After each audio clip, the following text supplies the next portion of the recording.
A minha alma tá armada e apontada para a cara do sucesso. Os pais sem voz, paz sem voz. Não é paz, é medo, medo, medo, medo, medo. Às vezes eu falo com a vida, às vezes é ela quem diz qual a paz que eu não quero conservar pra tentar ser feliz. Às vezes eu falo com a vida, às vezes é ela quem diz qual a paz que eu não quero conservar pra tentar ser feliz.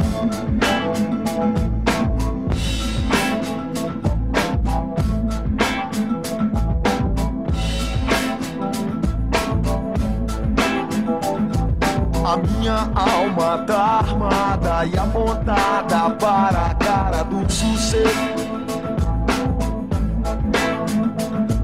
Os pais sem voz, paz sem voz. Não é paz, é medo, medo, medo. Às vezes eu falo com a vida, às vezes é ela quem diz qual a paz que eu não quero conservar pra tentar ser feliz. Às vezes eu falo com a vida, às vezes é ela quem diz qual a paz que eu não quero conservar pra tentar ser feliz. Assumiu essa posição. E perguntamos, qual é o papel da sociedade civil? Como a sociedade civil pode se constituir-se como sujeito coletivo de transformações? Como novas organizações trazem novas agendas, novos sujeitos para a cena pública da política? Esse é o nosso grande desafio. E hoje, o Observatório de Favelas compartilha esse desafio com vocês. Esperamos que o resultado desse seminário, para além de um encontro de ideias, também seja uma agenda possível do futuro. Muito bem-vindos, o futuro precisa ser diferente. Obrigado pela presença de todos. Eu vou chamar agora o Luiz, que vai só repassar um pouco a dinâmica e a metodologia do nosso seminário. Ok? Muito obrigado. Gente, bom dia. Como o Jorge introduziu, a gente vai, os palestrantes vão, e a gente vai poder participar, vamos girar em torno de 3 perguntas. A primeira pergunta é como é que se define a sociedade civil contemporânea. A segunda pergunta é como se define o que é público. E, em terceiro lugar, o que são e qual o sentido e o papel das organizações sociais, especialmente das ONGs. Para que isso flua, para que a gente tenha a possibilidade dos palestrantes falarem e a gente, muitas falas, muitas visões distintas, se apresentarem aqui, a gente poder participar, a gente tem uma regra que a gente precisa seguir aí da melhor forma possível.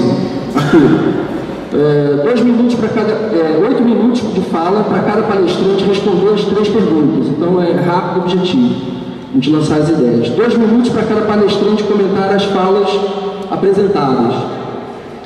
6 pessoas da plateia terão 3 minutos, cada uma, para fazer suas proposições e discutir as falas dos palestrantes.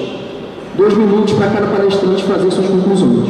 Então a gente vai contar com a compreensão tanto dos palestrantes quanto do público, para a gente se ater ao tempo, respeitando aí a ordem de cada um, para a gente poder ter o máximo de ideias possíveis, ok? Vamos começar então com... É só para dar uma situada, porque qual o sentido disso aqui, né? Um pouco isso, a gente tem a expectativa de a gente está querendo, mas vai sair uma publicação disso aqui, por isso é importante a questão das falas. O que a gente está buscando existe uma grande discussão hoje, efetivamente, não só no Rio de Janeiro, sobre para onde a gente caminha como sociedade civil. Existe uma crise efetiva, inclusive, a relação hoje da sociedade civil com o Estado. O Pedro, que está aqui, por exemplo, tem sido um grande proponente, estimulador, do debate sobre isso, sobre a questão do marco regulatório. A gente tem um conjunto de situações de diferentes visões no campo da sociedade civil. Então, nossa busca aqui, pelo menos, que a gente tente localizar quais são os consensos e dissensos entre nós. Como é que a gente pensa a relação com o Estado, como é que a gente pensa o que é a ONG, o que é a sociedade civil, o que são esses diferentes papéis. Quando a gente chama, estava agora no Facebook uma pessoa falando que ONG são empresas travestidas de organizações, quer dizer, tem todas as interpretações. Na universidade tem falas muito duras em relação às chamadas ONGs. A própria questão da concepção de público é muito diferenciada, para muita gente pública é só um estatal, para outro público é muito mais alargado. O que a gente está buscando é, se a gente tiver falas concisas, e aí para a galera que a gente está chamando aqui, é pessoas que atuam em diferentes campos, que possam ter falas precisas sobre cada ponto, que a gente saia daqui minimamente mais esclarecido sobre o que nos une, o que nos separa, até para a gente avançar. Essa é a preocupação grande que a gente tem. Então, a gente não tem condições de abrir para todo mundo, para o coletivo, mas a ideia é que saia publicação, que a gente possa ter artigos de outras pessoas, inclusive. Tem pessoas falando, eu não estou aí, mas eu posso mandar artigo. A ideia é que a gente possa fazer um amplo leque de proposições sobre isso. Então, essa é a nossa preocupação fundamental. Não dá mais para a gente ficar com essas discussões difusas e não ter ponto concreto sobre o que a gente tem como sociedade civil. Foi isso um pouquinho que a gente está querendo aqui. Boa tarde, bom dia. Obrigado, senhor. Os últimos serão os primeiros, né? O último a chegar aqui. Tentar ser bastante objetivo e sempre passando um olhar muito particular, muito próprio. Meu nome é Dudu, eu fundei uma organização chamada Movimento Enraizados, que é lá de Nova Aguda, Nova Iguaçu. É uma organização de hip hop, que trabalha com arte e trabalha com juventude, porque a maioria das pessoas que estão lá são jovens. Na minha opinião, e na de todos os enraizados, na grande maioria, a gente crê que sociedade civil, forma organizada, no caso nós, formada por algumas pessoas que, por alguma forma, se sentiram incomodadas e decidiram se organizar para causar uma mudança, né? No nosso caso, no Enraizados, eu sou de um bairro e o Luiz Carlos Dumont, que trabalha comigo, é de outro bairro. A gente fazia trabalhos na comunidade por causa de sonhos, coisas bem particulares, coisas que incomodavam a gente. A gente fazia trabalho um de um lado, outro do outro lado de Morro Agudo, e a gente não se conhecia. Ele trabalhava totalmente com a área social, né, dando curso dessas coisas para a comunidade, e porque faltava isso, assim, o governo não chegava em alguns pontos de Nova Iguaçu, e eu trabalhava com arte, propriamente dita, também porque a arte que eu praticava, eu não encontrava lugares e não tinha equipamentos públicos para praticar arte. Então, assim, e depois de um tempo, eu lendo, conhecendo a história de outros amigos, eu vi que era a mesma coisa. As organizações surgiam a partir de lideranças que estavam muito incomodadas com a situação atual, quase sempre porque o governo não chegava em alguns pontos da cidade. O que eu entendo como público, espaço público, é um espaço de bem comum, um espaço que é de todos e também é pago por todos, né? Um espaço,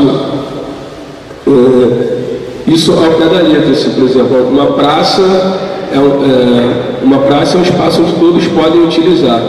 Hoje em dia, no meu ponto de vista, essa questão de público está muito, pelo menos de onde eu venho, está muito confusa, porque no espaço onde eu trabalho, no espaço Enraizados, é um espaço que é particular, né, que tem custo, a gente arca com esse custo, não tem nenhum financiamento público ali para manter o espaço, e ao mesmo tempo é um espaço público, onde a juventude da minha comunidade vai utilizar esse espaço, tem um espaço como próprio, só que não é um espaço mantido pelo governo, né? Então, assim, no meu primeiro entendimento, o público é um espaço de todos, onde todos podem utilizar, e isso é mantido com o nosso imposto, mas é mantido, organizado pelo governo. Só que hoje em dia, no meu ponto de vista, existem vários locais públicos que não são mantidos pelo governo.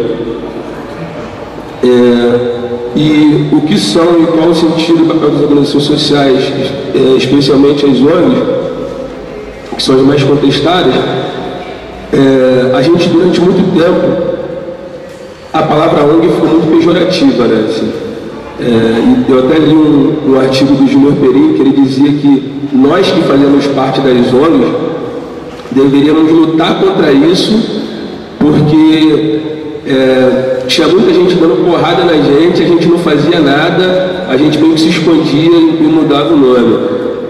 Eu acredito que a ONG durante muito tempo fez sim não fez o papel do governo, porque independente da área que você atua, como eu falei no início, você começa com uma vontade muito particular, com um sonho muito próprio, vai reunindo pessoas que têm as mesmas vontades e ambições que você, e você acaba fazendo sim, complementando aquele trabalho que o poder público deveria fazer e não faz. Durante muito tempo algumas lideranças, algumas organizações surgiram e denegriram o título de ONG, né, de ONG. Mas eu acredito que as ONGs são instituições, são um grupo de pessoas que estão para realizar ações, para fazer possível a vontade de muitas pessoas, que se não houvesse as ONGs em algumas localidades, acredito que hoje a realidade seria muito diferente, né? Então isso eu vejo, eu fui muito focado no Morro durante muito tempo e comecei a conhecer pessoas no Brasil todo, e nessa passagem eu vi que a gente não estava sozinho, que cada lugar que a gente passava, em cada organização que tinha naquele local, aquilo fazia transformação. Acho que esse é o grande papel das ONGs hoje no Brasil inteiro. Espero que tenha sido muito objetivo.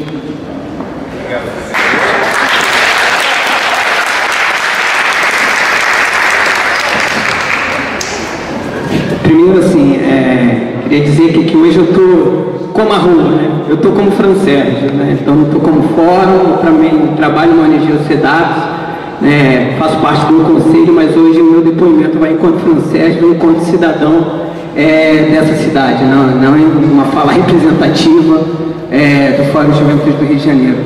Eu não tenho nenhuma vontade aqui de trazer resposta para ninguém. Eu acho que eu vou trazer muito mais indagações do que respostas, vou provocar outras reflexões acima do que das perguntas que foram colocadas.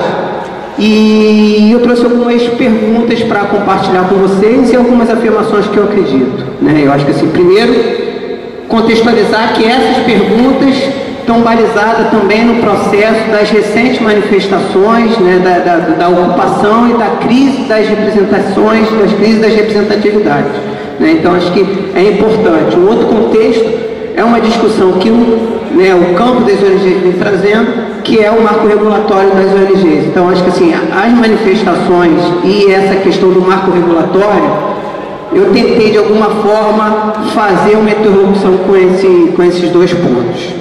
Eu vou começar com uma pergunta, né? Onde tudo é complexo e onde tudo, ou quase tudo, politicamente construído pelo consenso, onde fica a voz e desejo do povo? E no caso dos favelados, precisamos de interlocutores ou intermediários? Com relação à primeira pergunta da sociedade civil, o que seria a sociedade civil contemporânea, eu preferia alargar, né? Por mais que tentava dar um enfoque na sociedade civil, eu prefiro alargar e tentar, né, esboçar algo sobre o que é a sociedade, porque eu acho que a sociedade civil, de alguma forma, reproduz o que a sociedade vive. E aí eu estou tentando aqui, deixa eu pegar aqui, eu vou pegar algumas frases, né, que eu tentei criar. Então a sociedade, né, ou seja, a gente vive numa sociedade individualista, narcisista, e aí para ultrapassar, o que eu acho é que podemos entender que essa sociedade, o lema que ela traz hoje, parece ser: se você me serve, fique perto de mim, se não, permaneça longe. Eu acho que é um pouco essa sociedade que a gente vive. Eu acho que quando a gente se aproxima das pessoas, das instituições, eu tenho visualizado muito isso, né? Então, nesses espaços que eu tenho tentado contribuir nesse processo. Com relação ao público, primeiro, não dá para fazer uma análise do público hoje sem dialogar com o privado, né? Público e privado dialogam incessantemente e não dá para você fazer algo estanque, ou seja, eu acho que não dá para fazer isso. E aí eu acho que a gente está vivendo um momento, realmente, uma espécie de privatização do público, ou de criação de um público privado, né? Então, talvez a diluição da fronteira entre público e privado seja um dos efeitos do poder disciplinar, através de seus dispositivos de fabricação de individualidades. Então, eu acho que a gente vive um momento de privatização e, né, essa relação público-privada, né, que a gente vem vivenciando aí, então não dá para fazer esse estanque. Eu também concordo que o público, e aí a gente, né, o público extrapola a questão de espaço, extrapola a questão de Estado, né, eu concordo com um pouco que o Jailson colocou no início, mas eu acho que a gente vive um processo de privatização do público com relação a esse conceito, né? E aí, dialogando com as ruas, eu acho que as ruas trouxeram uma nova possibilidade de a gente reconquistar o público, né? Então, ocupar a rua, né, o espaço mais privilegiado enquanto o público, eu acho que é uma possibilidade de a gente retomar essa discussão do público, né?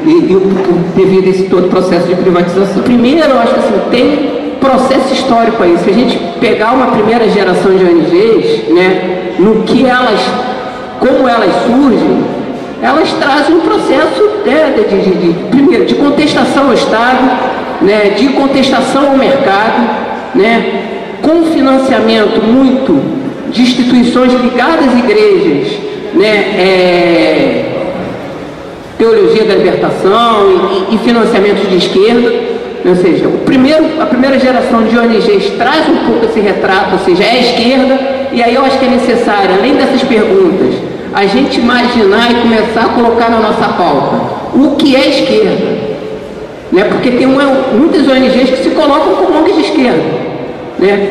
O que era esquerda, na minha avaliação, há 20 anos atrás, não é o que é esquerda hoje. Então, acho que nesse processo de discussão de qual seria o papel das ONGs, fazer uma discussão com interface do que seria esquerda é de suma importância, né? Então, assim, exemplo, e aí eu vou concretizar porque, né, eu acho que a gente precisa emitir as opiniões, a gente é uma pessoa pública. Hoje o PT, para mim, não é esquerda, né? Então, assim, a gente precisa fazer uma reflexão nessa interface com relação às ONGs, vinculada na década de 90 às associações de moradores, inclusive ONGs, reforçaram muito isso durante a década de 2000, ou seja, que teve todo um processo de cooptação das associações de moradores. Será que hoje esse processo de cooptação não estaria se deslocando também para algumas ONGs? Se ONGs priorizam projetos e não movimentos sociopolíticos em sua grande maioria, não estando nós lutando pelo controle dos meios básicos de produção de riqueza, logo estamos lutando para quê? Né? E eu sou profissional, trabalho em ONG, né? Estamos lutando para quê? Né? Se a gente não está disputando o meio de produção, a riqueza, ou seja, o que a gente está propondo? Né? Eu não tenho essa resposta, né? Então eu estou deixando aqui isso. E fomentar, e aí dialogando com as ruas, fomentar a radicalização da democracia participativa. E aí, concordo com a GON que nesse processo marco regulatório a gente tem que construir um processo de transparência orçamentária do que as realizações das ONGs estão fazendo, porque envolve dinheiro público, envolve recurso público, e eu acho que é uma responsabilidade que toda ONG tem que fazer. Então eu vou terminar rapidinho mesmo, com uma frase de uma jovem do Alemão, né? Inclusive conhecida, eu não vou citar o nome dela porque ela não está aqui. Nesse processo de discussão de ONGs, ela me permitiu citar ela, né? Não podemos publicizar a dor do outro para ganhar em cima. Não acredito nas ações que sejam feitas. Isso vale por mim e pelos outros, em cima da vaidade, da sede do poder, em sugar os recursos em nome de uma mudança social e se relacionar com outros somente por negócios sérios. Né? Isso não foi o Francérgio, foi uma jovem moradora do Alemão que vem participando de ONGs, que vem participando de projetos e que ela trouxe uma afirmação, uma reflexão. É porque eu acho muito interessante, importante, eu acho que a questão que é colocado pelo veterinário, que é o sentido das nossas organizações. Eu acho que é muito importante a gente ter fazer uma reflexão com a trajetória histórica dessas organizações, né? A gente tem que pensar, ao menos aqui no Brasil, vou falar disso, né? que essas organizações que a gente hoje chama de ONG, elas têm, ao menos em sua maioria, elas nascem nessa transição, né? Meados dos anos 70 e os anos 80. Então a gente está falando de uma redemocratização do país, a gente está falando de busca por novos sentidos e por radicalização da democracia. Então é nesse campo em que a maioria das organizações que a gente está envolvido, elas nascem nesse campo. Então você tem um quadro internacional, da cooperação internacional, que está aí colocando grana, estimulando para a gente fazer o contraponto ao Estado. Por isso, essa definição não governamental nos é muito cara e pesa até hoje nas nossas costas. Porque tinha um sentido e tinha uma força nessa virada, nessa década. No entanto, na medida em que a gente vai se redemocratizando e a gente vai ganhando mais espaço no processo democrático, fica meio questionável esse não governamental. Até porque os investimentos públicos em que a gente acessa vai nos colocando em situação também delicada. Muitos dizem, não, organização não governamental não poderia usar dinheiro público.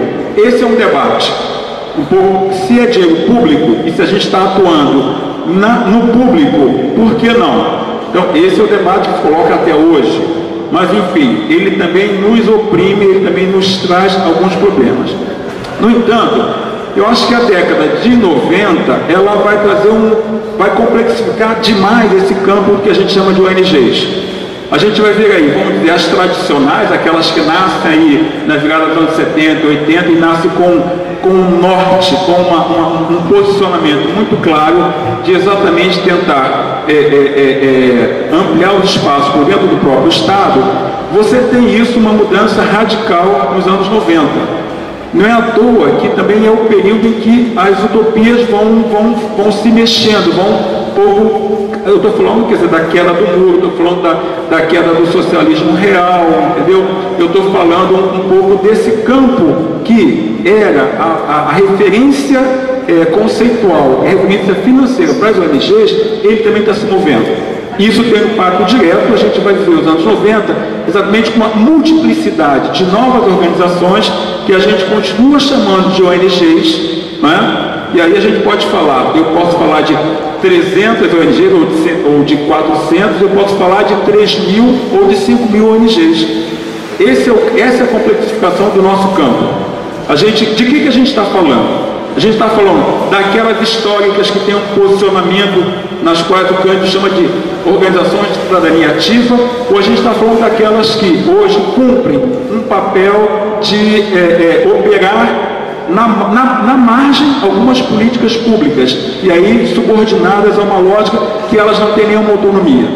De que a gente está falando? De qual instituição ou de quais instituições a gente está falando?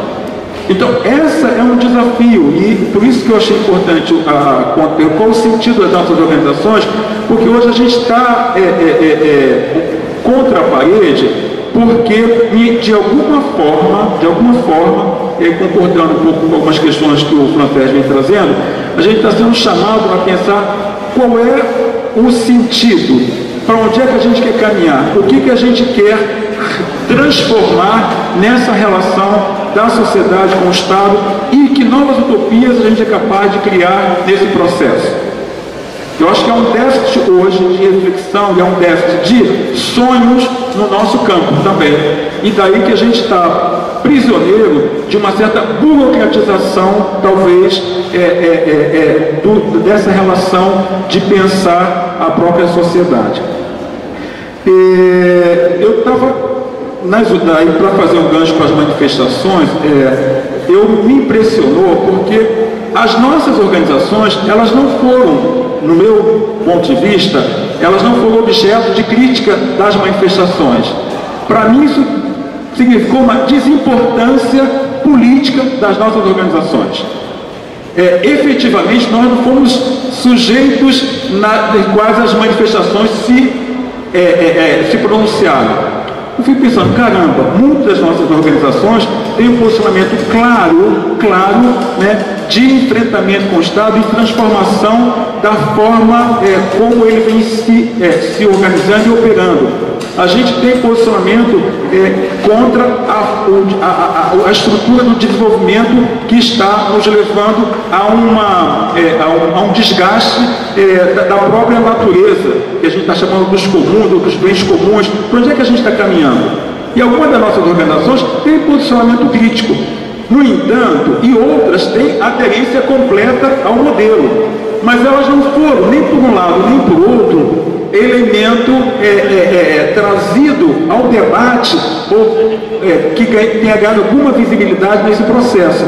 Então, para mim, isso indicou muito uma desimportância do nosso campo. Eu estou falando deste campo crítico, desse campo que se constituiu, né, primeiramente, uma oposição ao Estado, mas na trajetória, num diálogo de ampliar exatamente a democracia e a franja de participação do que a gente gostaria que fosse essa relação Estado e sociedade. Então, assim, eu acho que a gente hoje está sendo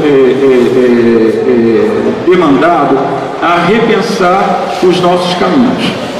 O que nos sobra nesse processo para fazer avançar? Mas avançar em que direção?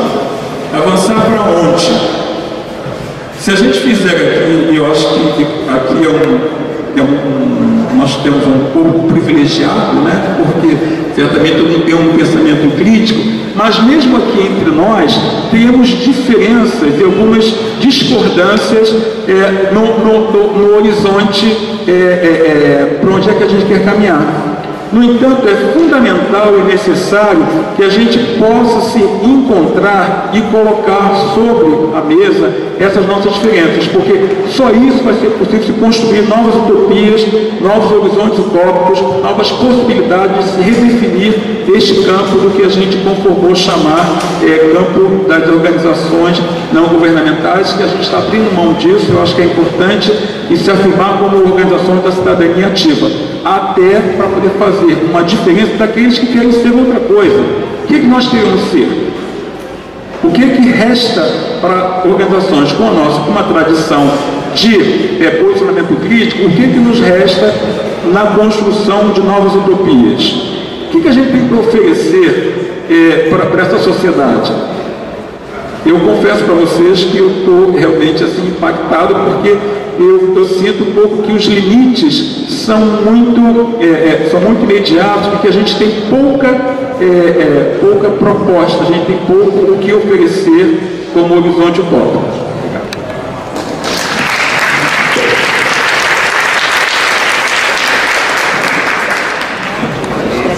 Bom, eu queria primeiro agradecer o convite para participar desse debate aqui e cumprimentar também o Observatório de Favelas por esses 12 anos de trabalho. Vou dar um pouco de continuidade a algumas das reflexões que já foram colocadas, inevitável. As ONGs começam antes de serem ONGs, né, no Brasil. Então, muito antes de terem um nome, organizações não governamentais começam em plena ditadura militar como organizações de defesa dos direitos humanos, centros de educação popular, centros que estão fazendo trabalho de organização e conscientização na base para enfrentar, de alguma maneira, a ditadura. Então, durante muitos anos, ainda não tem nome. Só na década de 80 é que se vai dar um nome comum a essas organizações, ONGs. E, na verdade, só com a ECO 92, a conferência da ONU que houve aqui em 92, é que vai ser aceita no Brasil, né? Que a mídia vai começar a falar bem de ONGs, porque até então havia um preconceito por parte dos governos, por parte do Estado, em relação à atuação das ONGs. Eu queria abordar particularmente dois temas que estão quentes entre nós. Uma é a questão da criminalização das ONGs e a outra questão da relação entre movimentos sociais e ONGs. Por que criminalização das ONGs? Nós tivemos um tempo em que elas eram críticas à ditadura, portanto a ditadura não as aceitava, nem tinha um nome ainda. Um segundo tempo que elas vão ser elogiadas, valorizadas, digamos, com o início da década de 90, E logo, na década de 2000, já tem 3 CPIs sobre ONGs durante essa década, entre 2000 e 2010. E vai crescendo a suspeição em relação às organizações não governamentais.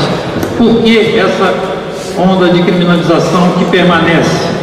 Eu gostaria de dizer que não é exclusiva ao Brasil. Existe criminalização das ONGs em todos os países da América Latina. Bom, em primeiro lugar, porque quem vai denunciar a violência policial, a falta de direitos humanos, a não efetivação de direitos humanos são justamente entidades como essas. Portanto, não vão ser muito bem recebidas. Um segundo elemento, quem é que está lutando contra os grandes projetos, os megaprojetos de usinas hidrelétricas que estão dentro do plano de aceleração econômico, de crescimento econômico? São justamente ONGs ambientalistas, ONGs de defesa de direitos que estão aí. Portanto, colocando em questão tanto a política econômica desenvolvida pelo governo, como os interesses de lucro das empresas que estão envolvidas nesses projetos. Quem está denunciando os mega eventos que estão promovendo a remoção de comunidades, de favelas e sendo elemento de apropriação de recursos públicos para interesses privados? São movimentos sociais e ONGs. Então, criminalizar as ONGs é uma maneira de afastá-las da luta e dizer elas não são legítimas, não acreditem nelas. Então, um primeiro ponto, por que está crescendo esse processo de criminalização das ONGs, é para evitar que cresça a crítica, tanto a atuação falha dos governos, quanto a atuação falha, os interesses lucrativos de empresas que estão se apropriando de recursos públicos, que aliás foram denunciados grandemente nessas mobilizações de junho, a questão da Copa. Depois a questão dos movimentos sociais e ONGs, que é um debate que a gente encontra frequentemente. Parece haver um certo esforço por parte de alguns de querer determinar quem é mais importante na transformação social, com um certo receio de que entrem outros atores no processo de transformação.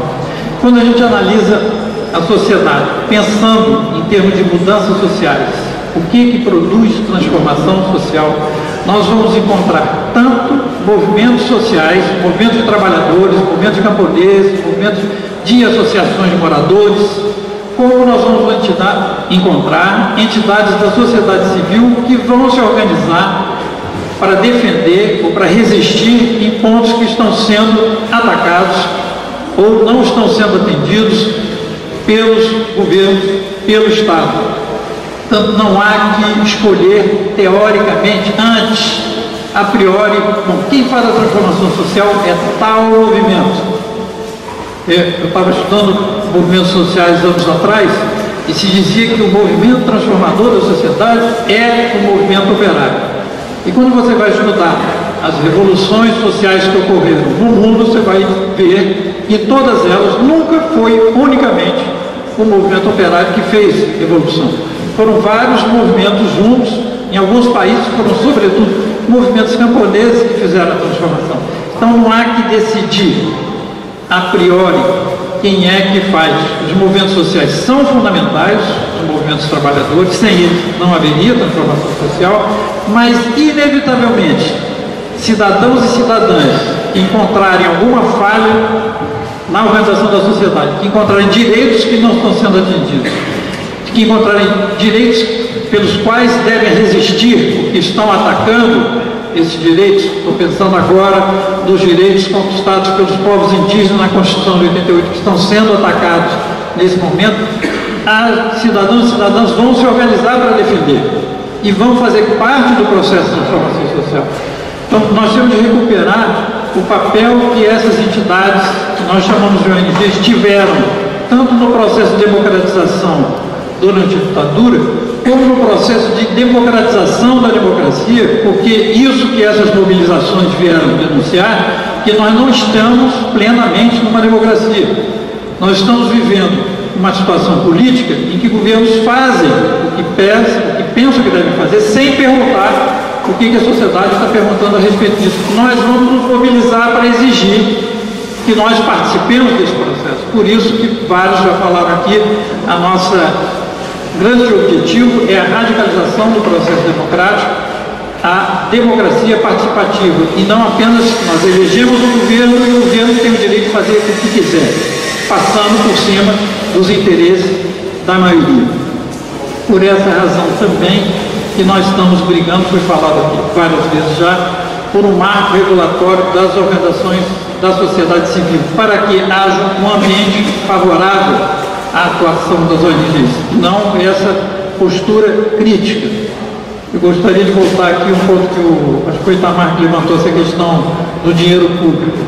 Quando nós estávamos organizando a Cúpula dos Povos, colocou-se a questão, como é que nós vamos organizar essa Cúpula dos Povos sem recursos públicos? Nós precisamos de recursos públicos. A grande discussão é a seguinte: se o recurso é público, é para o público. Portanto, se nós vamos organizar uma cúpula que é a serviço da sociedade, que é a serviço especialmente dos setores mais marginalizados e menos privilegiados, nós temos o direito de usar os recursos públicos.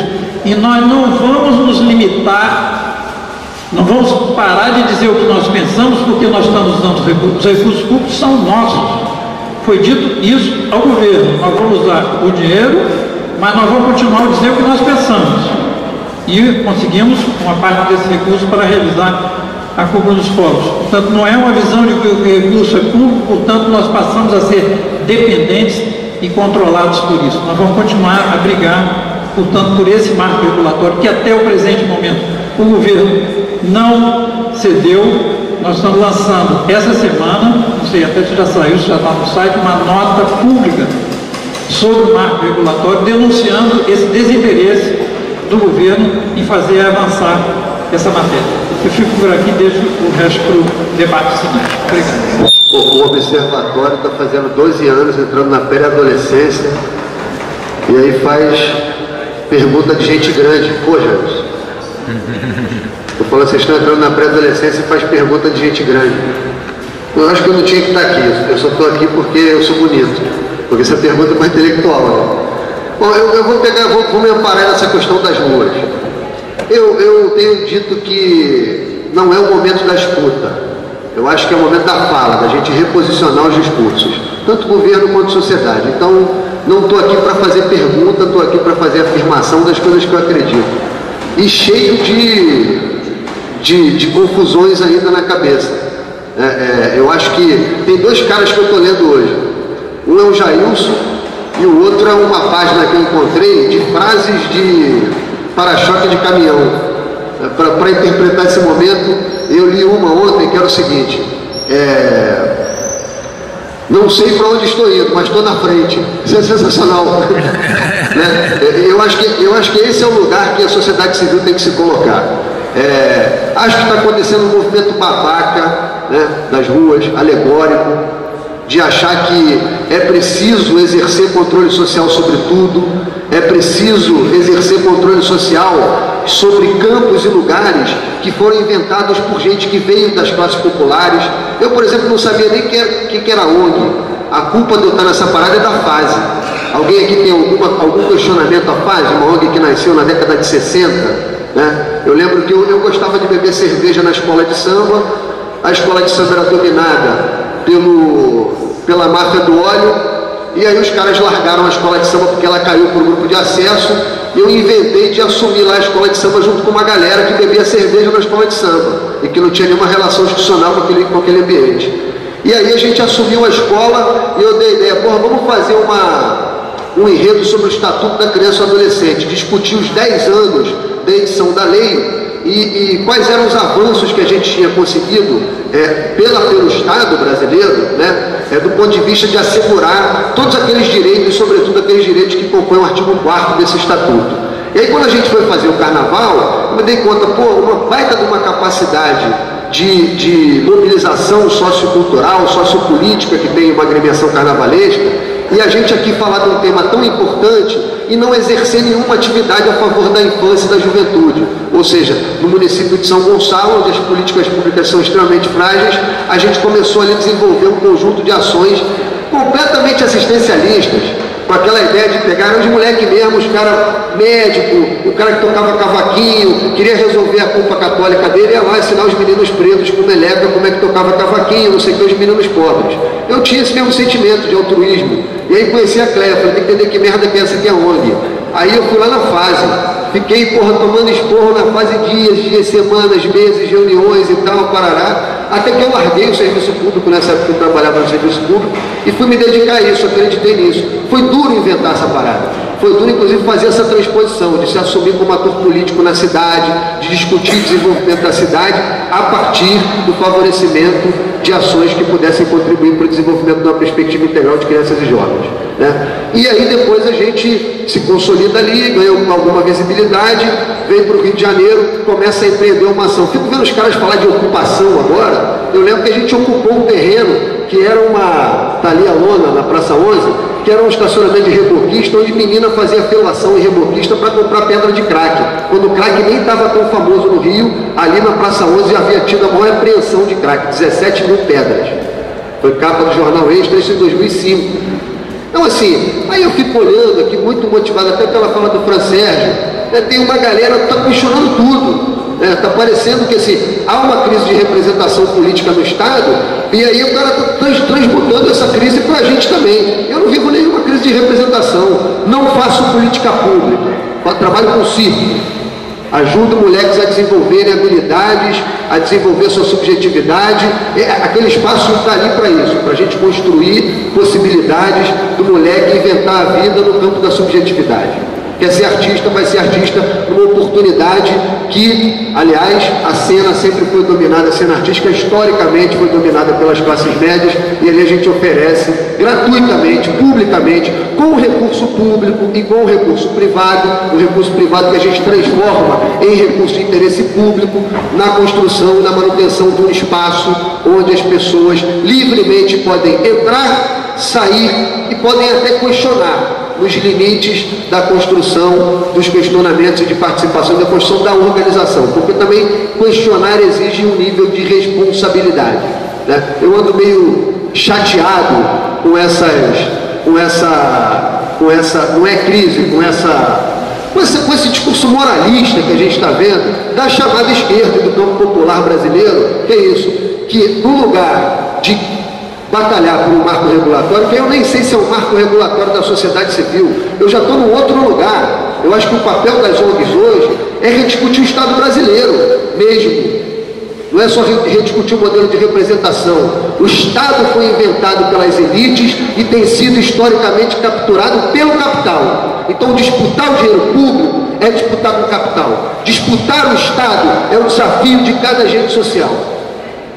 É o desafio de cada agente social, é o desafio do observatório, é o desafio do PC Viver, é o desafio da BOG, é o desafio da FASE. E eu não vou entrar nesse discurso moralista bobão de que achar que manipular os recursos públicos, produzindo ações, intervindo socialmente, gerando mobilização produtiva das pessoas, sobretudo nos campos, nos territórios, nos estratos populares da sociedade brasileira, achar que isso eu estou me deixando capturar e me cooptar pelas estruturas de governo.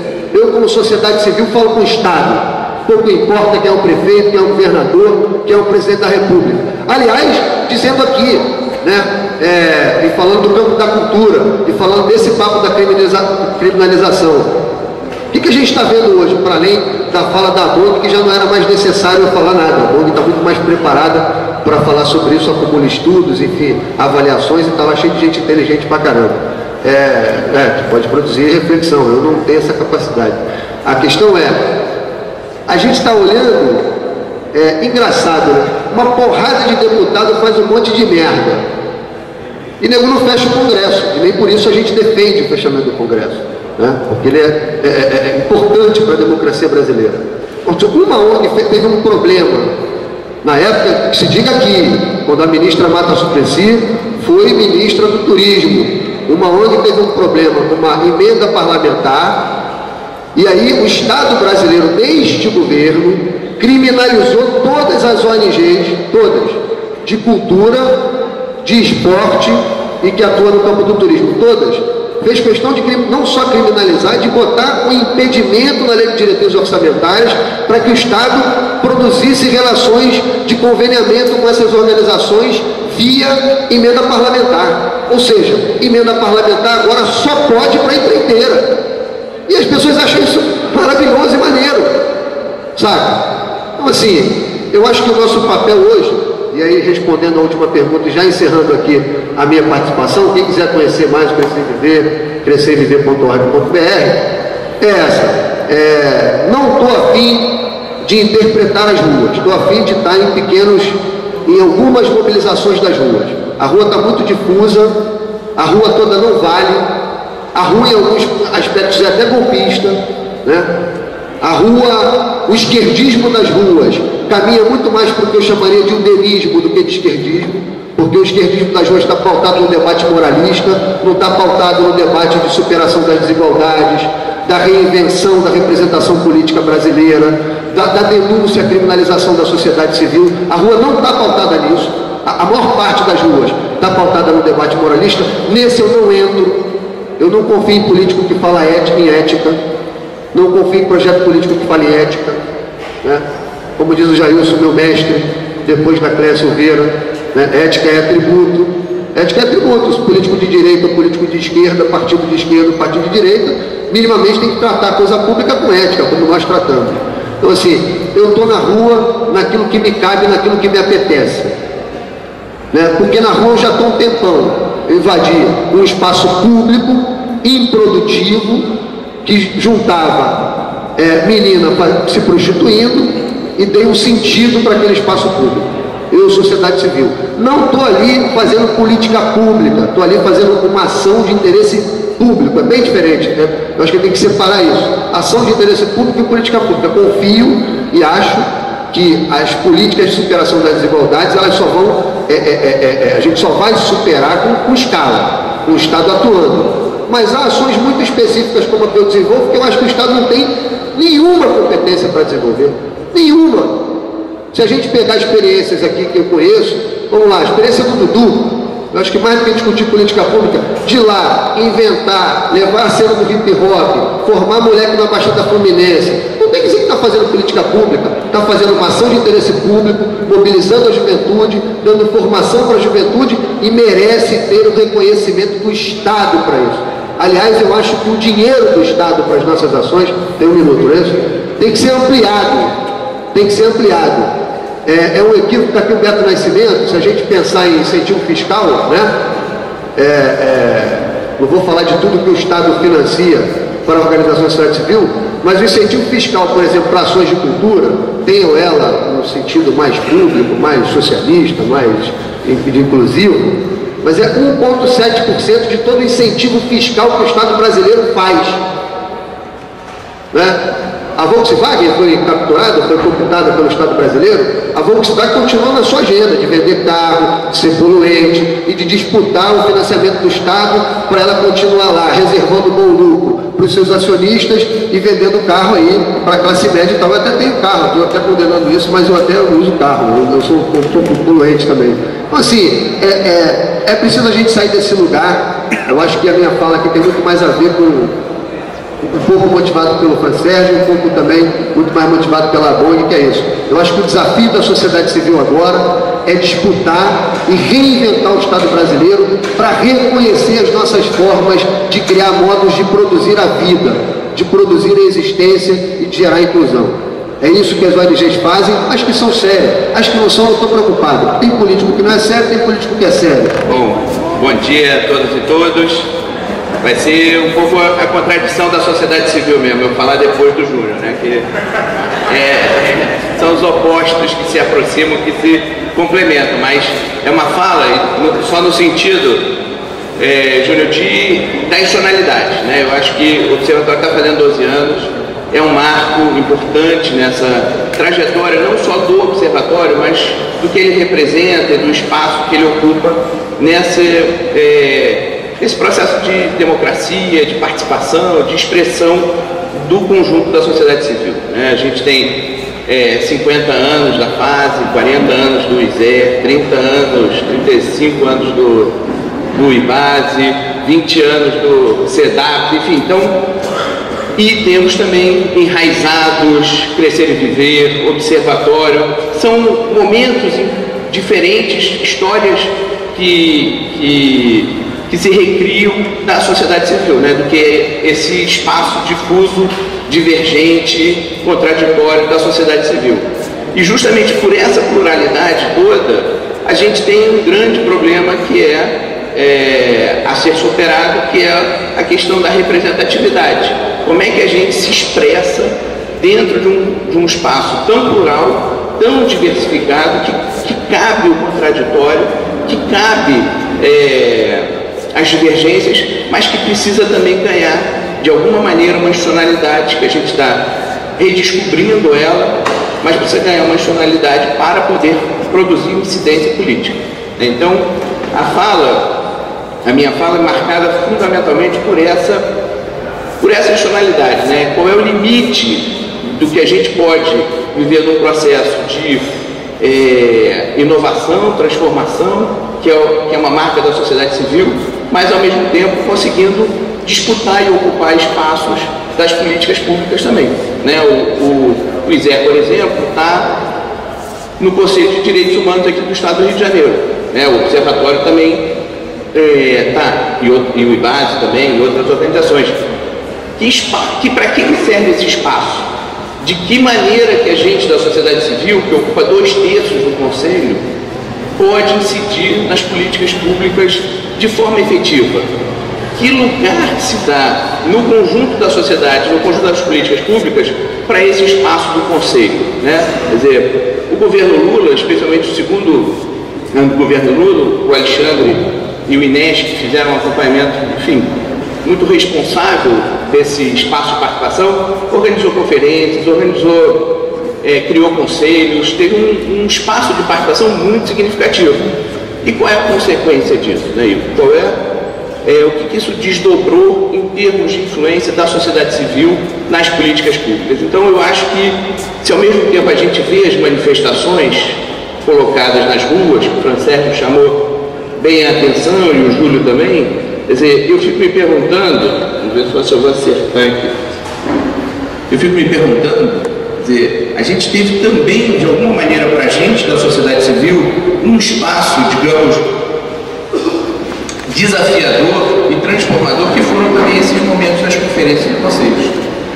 Eu acho que o que está expressando hoje, em alguma medida, nas ruas, né, o que as ruas estão expressando, para nós da sociedade civil, também foi um tempo vivido, esse tempo das conferências dos conselhos, e que o governo Dilma simplesmente interrompeu, né? Quer dizer, eu digo que é a mesma expressão, porque hoje a gente está vendo uma manifestação individual, de coletivos, de grupos não institucionalizados, mas o espaço das conferências e dos conselhos é o espaço da nossa participação institucional, e foram amplamente, na minha visão, significativos em termos de desenhar a política que queremos, né? Quer dizer, o espaço de participação que queremos. Só estou colocando esse contraponto porque em pouco tempo a gente vive duas expressões fortemente da sociedade civil, né? Uma expressão mais das ruas, individual, motivada por uma não institucionalidade, uma negação, inclusive por vezes, da institucionalidade, e que a gente também não sabe qual o caminho que vai ter. O que a gente viu do espaço das participações institucionais, no meu modo de ver, foi um fracasso, porque ficou muito marcado por uma agenda governamental. A gente da sociedade civil não conseguiu dar a importância, o lugar para esse espaço de participação. Você vai no Conselho Estadual de Direitos Humanos, por exemplo, onde eu me reúno com a Raquel, a sociedade civil está presente, mas o governo não está, né? Não tem uma política formalizada que passe pelos conselhos, que são espaços de participação compartilhada. Então, de que vale, e aí a fala do Júlio é muito importante, dizer, de que vale a gente ganhar esses espaços, de que vale a gente se esforçar para garantir que esses espaços existam, qual é a efetividade que a gente da sociedade civil tem de incidência na política pública. E aí, nesse sentido, seguindo a minha o meu antagonismo em relação à fala do Júlio, quer dizer, fiquei pensando assim, bom, eu tenho que ser um pouco mais flexível para pensar o público e o privado, né? Não quero ficar nessas amarras, porque senão eu vou ficar muito mais careta do que de fato eu sou. E eu acho, Jailson, que o público tem a ver com aquilo que a gente é capaz de incidir, né? Não tem um limite que define isso é público, isso é privado. Se a gente faz uma opção de consumo com determinados critérios, aquilo que é uma produção privada passa a ser uma produção pública, porque a gente é capaz de dirigir um pouco esse consumo. Se a gente para de consumir produtos da Nestlé, por exemplo, isso ganha um processo público. O que é tipicamente privado vai deixar de ser privado, vai ganhar o espaço público, né? Então, eu acho que o público tem muito mais a ver, e essas manifestações estão mostrando isso, que tem a ver aquilo que a gente quer incidir e aonde a gente é capaz de incidir. Então, mais do que se é governamental ou não governamental, o público, para mim, tem essa marca da nossa capacidade de inserção. Aquilo que é tipicamente, tradicionalmente privado, pode se tornar público, desde que a gente assuma essa condição, né? E a ideia de que nas manifestações, por exemplo, a discussão da rua. A rua é um espaço público que pode ser apropriado numa perspectiva daquele coletivo, né? O debate que aparece na mídia, que 200 manifestantes fecham 7 horas, e aí você vê no Globo, você tem uma coluna do Zueni Ventura, um editorial, uma coluna do Merval, todo mundo falando do mesmo tema, que é um absurdo 200 pessoas fecharem uma rua. E é absurdo por quê? Para quê? Que tipo de expectativa que a gente pode ter do público para que dê um direito, que responsabilize aquela manifestação de forma de construção de uma nova perspectiva pública? Eu não sei se é certo ou errado. E possivelmente as nossas opiniões aqui vão ser muito contraditórias também nisso. Mas o fato é que hoje é uma expressão que existe dentro da sociedade civil e que está em confronto com a lógica tradicional do governo. Então, é uma ação pública. Se são de 200, se são de 20, se são de 2.000, 3.000, 100.000, não importa exatamente, importa que ela vai ganhando responsabilização pública e, portanto, é de interesse público e, portanto, é uma ação pública.